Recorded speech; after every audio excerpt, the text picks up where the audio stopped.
Bonsoir Bonsoir, Elena, Isabelle. comédienne, chanteuse, romancière, en fait vous fourmillez de projets, d'idées et vous venez donc nous parler aujourd'hui de cette lecture spectacle dédiée à Frida Kahlo. Ça se passe au Théâtre La Scala à Mhm. Paris, c'est vraiment une plongée dans sa vie, dans ses états d'âme. Et juste avant de plonger justement dans sa vie, en début de spectacle, vous dites au public, donc vous lisez des lettres, des Mhm. mots pour libérer les mots. Vous dites vous-même que la littérature vous a sauvé, c'est-à-dire? Oui, c'est a posteriori. En fait, c'était une boutade quand on m'a posé la question. Comme j'étais mannequin, j'ai commencé à être mannequin très tôt dans ma vie, dans les années 80, donc j'avais 14 ans. Et un jour, on m'a demandé si j'avais échappé aux prédateurs, Epstein et compagnie. Et ça m'est venu directement sur le plateau. J'ai répondu, mais la littérature m'a sauvé la vie. Et donc, en gros, j'étais parfois invitée à des soirées ou des week-ends chez des messieurs que je voyais bedonnants, un peu vieux pour mon âge et fumant des cigares. Et en fait, comme j'étais passionnée de lecture, je voyais tout de suite Milan Kundera, L'insoutenable légèreté de l'être, Ma chambre d'hôtel. Et donc, je refusais parce que j'avais mon monde à moi et j'avais besoin de me plonger. Donc c'était une boutade pour dire que la littérature m'a sauvé la vie, mais je crois que la littérature a vraiment des vertus et qu'elle nous apprend beaucoup, que quand on s'y plonge, ce sont des expériences qu'on traverse avec les héros. Oui. C'est-à-dire qu'on devient, on est là, on lit, on a mis ses lunettes et puis d'un seul coup, on est Jeanne Eyre, on est sur les montagnes des Hauts des Hurlevents, on court, on a le vent on devient ces gens-là. Et donc, je pense que ce sont des expériences qu'on traverse et qui nous grandissent, qui nous apprennent, qui nous rendent savantes, tolérants, etc. Mais finalement, c'est la culture. Mais est-ce qu'on peut dire du coup que Frida Kahlo, elle aussi, elle a été sauvée, mais par la littérature, c'est un point commun peut-être que vous avez toutes les deux, Alors elle a été sauvée par par la peinture? l'expression, par, Hmm. par la peinture, oui. Donc moi, je lis ses lettres. Donc là, c'est un peu différent. C'est moins pour sa littérature que pour son expérience. Mhm. Mais je pense que tout destin auquel on se confronte peut être inspirant, ou en tout cas, on peut se remettre en question ou confronter ses propres avis ou même apprendre des choses, traverser des émotions qu'on ne connaît pas, s'y reconnaître. Je pense que c'est une arme. Je pense que la littérature est une arme pour devenir libre, pour s'affranchir, pour comprendre sa condition. Et c'est pour ça que je me suis sentie investie d'une mission de lire. Aujourd'hui, je lis Frida Kahlo. J'espère pouvoir lire d'autres choses et transmettre à une époque où on dirait que tout le monde passe énormément de temps sur ce zapping d'un monde qui devient de plus en plus fou. Je crois en cette vertu de la littérature. Hmm. Qu'est la Alors, littérature? c'est une lecture, mais c'est quand même une lecture qui a été mise en scène. Il y a de la musique, Oui. c'est très très vivant, puis votre naturel nous embarque. Moi, je propose qu'on regarde tout de suite un extrait pour Oui, oui. découvrir Ah oui. l'univers de ce spectacle. Je ne veux plus être née le 6 juillet 1907, mais en 1910 avec la Révolution.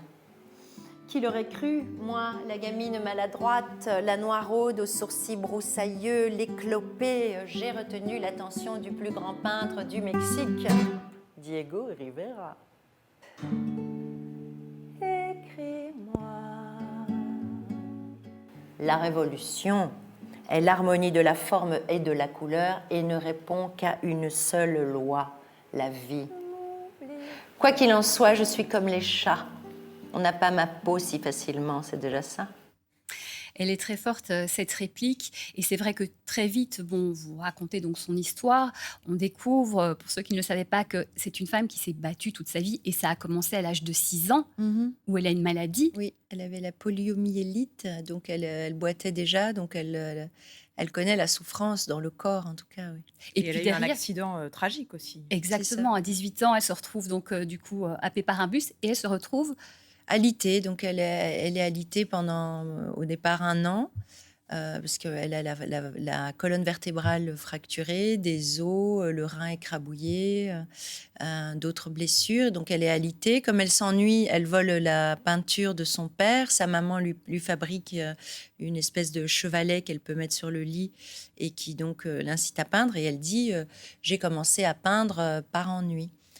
Et donc, et parce qu'elle était seule. C'est des phrases qui reviennent souvent dans sa correspondance. C'est je me peins parce que je suis seule. Et puis, elle raconte ça, qu'elle a commencé à peindre par ennui sans vraiment s'en rendre compte parce qu'en fait, elle allait devenir médecin. Elle voulait faire des études de médecine à 16 ans. Et puis, comme elle a eu cet accident, ben, elle s'est mise à peindre et sans s'en rendre compte, c'est devenu sa vie. Mhm. Bon, évidemment, il y a tout son parcours, cette rencontre avec ce fameux peintre qui est l'amour de sa vie. Mhm. Aussi, il y a de l'adversité aussi dans cette relation, mais ils vont quand même s'accompagner dans leur peinture tous les deux. Oui, oui, il est fasciné par elle parce que il trouve que c'est une des premières femmes à exprimer autant de force dans ses tableaux. Donc, il est fasciné par l'esprit et par son caractère. Et malgré qu'elle soit pas, elle correspond pas forcément au canon de beauté de l'époque, et puis qu'elle affiche, elle s'est laissé pousser la moustache, les sourcils. Donc, on peut imaginer même une pilosité très libre sous les robes et sous les jupons. Et donc, c'était une femme qui était très affranchie de tout jugement. Et elle séduit cet homme-là. Effectivement, ils vont vivre une passion, je crois, pendant 25 ans, qui est difficile parce que lui, il est séducteur. Elle, sans doute qu'elle est alitée et que c'est difficile aussi de vivre avec une femme comme douloureuse. Donc, il commence à la tromper. Il l'a trompée avec sa sœur, ouais. Christina. Et donc, elle est en révolte d'abord et elle souffre énormément, mais elle va elle-même appliquer les mêmes règles. Donc, elle se subordonne pas. Elle est subordonnée à l'amour. Donc, on sent dans les lettres qu'elle est subordonnée à cet amour qui est immense, mais elle s'en affranchit très vite. Et elle a des amants, des maîtresses. Il y a aussi des lettres qu'elle écrit à d'autres amants qui ont toujours un peu ce même champ lexical et cette même folie et ce même amour pour l'amour. Et donc, on retrouve comme ça les mêmes petites folies. C'est très joli. Pour finir, avant de se quitter, qu'est-ce qui vous touche le plus chez Frida Kahlo? Ben, je crois que j'ai fait des parallèles en lisant au fur et à mesure que je lis. Je me retrouve dans sa solitude et dans une certaine...